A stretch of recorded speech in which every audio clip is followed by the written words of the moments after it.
Now you have John Mateer, number 4, Oklahoma. I've got Mateer a little bit further down, but not much. I've got him at 6. Guys, John Mateer had a better year at Washington State than Cam Ward had in his last year at Washington State. And Washington State's roster was worse when Mateer was a starter. Like, we're looking at a fairly similar situation. They're different QBs. You're going to do more direct QB runs with Mateer than you did with Ward. But there's a chance that this guy's one of the best in the country. But that Oklahoma wide receiver injury bug seems to be biting again in spring practice, which is just, I mean, I don't know what you do. Like, these guys can't catch a break. So the stock market is a touchy subject right now, but let's use it. It's a touchy subject for me because I'm having a hard time, but the top 10 list as stocks, right? DJ Lagway and Lenore Sellers are speculative assets, but they're also assets that are probably overpriced because people have already bought them up, right? Yeah. In terms of the best buy that you can have out of all these guys, John Mateer is by far the best physical quarterback for the cheapest price in terms of what that stock price would be. And I think that it is important to acknowledge anybody. And like, listen, I didn't stay up every single weekend and watch Washington State play. We had a podcast to do. We didn't see everything, but I've spent a lot of time in the last month going back and rewatching his games and rewatching his clips. This guy is unbelievable. Unbelievable. There is a legitimate chance that this is the guy holding up the Heisman at the end of the year. And I don't say that lightly. There is a legitimate chance that Oklahoma is a playoff team because of this guy next year. And if you were going to put your money into a pot with somebody who has upside that this guy has for a reasonable price based on the hype in which he's receiving in the offseason, there is nobody better on this list. And I almost put him in the top 3. I almost put him in the top 2. I didn't want South Carolina fans to think I hate them because I'm tired of it.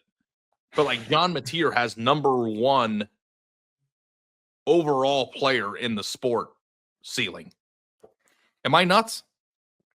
You're not nuts. No, Oklahoma making the playoffs a little tough.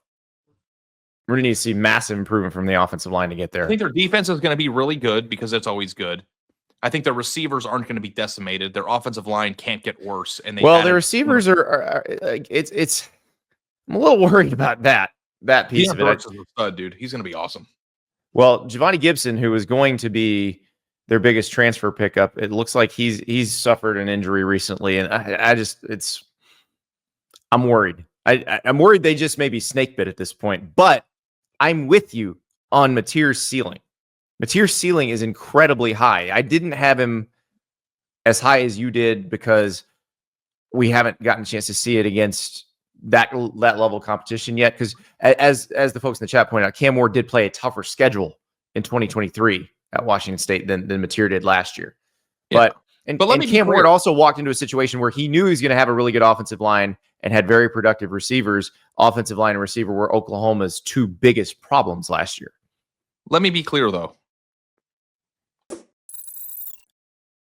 We are presented by Culver's, and we are headed to Green Bay at the end of this month for the draft to be with Culver's. We're going to be set up right outside the frozen tundra of Lambeau Field in the Culver's Great Wisconsin Tailgate. Born in Wisconsin, Culver's is the home of the legendary ButterBurger, fresh frozen custard, and Wisconsin cheese curds. No better representation of America's Dairyland than that. But, of course, Culver's is bringing that to the rest of the country. I live in Florida. There's a Culver's right down the street from me. The frozen custard, oh my God. It is so spectacular. I've never had the frozen custard, and I am going to change that in a few weeks. I had one about 2 weeks ago, a cookies and cream. You will see. And, you know, I'm not a sweets guy, but the right ones, you know, they get me. Yeah. Like, I will say this right now, and I know that we have certain products that I'm sure Culver's wants us to emphasize. Very, very good fish sandwich. very good fried And fish you're sandwich. an aficionado. Yes. There are very few people who know more about fast food fish sandwiches than you. I would venture to say 0 people on earth. Like, I know more about, because I've tried them all and seek them out. So very, very good. Culver's has an expansive menu. And the thing that I love about Culver's is places that have big menus, it's hard to kind of have great products across the board. Like, Culver's has an expansive menu and everything is delicious. Like, it's amazing. I'm so excited. It's the most underrated partner fast with food these chain guys. in America. Oh yeah. Well, and so I don't want to give away too much about what's going on at the draft, but we're basically to have like a Culver's restaurant around our set. Oh God. Across the street from Lambeau Field. It's going to be incredible. Yeah, this is super exciting, and like, I haven't had everything on their menu because there's not as many of them as other fast food chains, and it's not as easy to go to as often. But every single time I've gotten a meal there, I've been blown away by how The good. good news is they are expanding quickly. So Yes. if there isn't one near you, it's probably going to be near you soon. Like where I live, they are coming in hot and heavy right now. We've had one in my town for 5 or 6 years, and now there's 2 or 3 opening within 30 miles. So we've done a lot of fast food drafts in our day. Before the sponsorships, Culver's was represented on both of our lists every time. Yes. So I'm telling you, frozen custard, ButterBurgers, can't beat it. I'm going to ask you this just straight up. You know, life on the line, national television, you're there. You got to answer this question. Your best guess at Oklahoma's record this year? 8-4. Awesome. 9-3 could get them in. Okay. Against that schedule, I think you might be right. Yeah. If he's a sensational player, I don't think it's out of the question. River, if you could throw that back up for me, that they beat Michigan. Auburn could be a toss-up game. We're high on Auburn. Texas is the weird game that you never know what's going to happen, right? Even though you did last year. Yep. They beat the crap out of Alabama last year, despite being terrible. I think 9-3 is a reasonable thing to think could happen for this team. And I know, listen, there's no bigger prisoner of the moment than me. I'm trying to be better about that.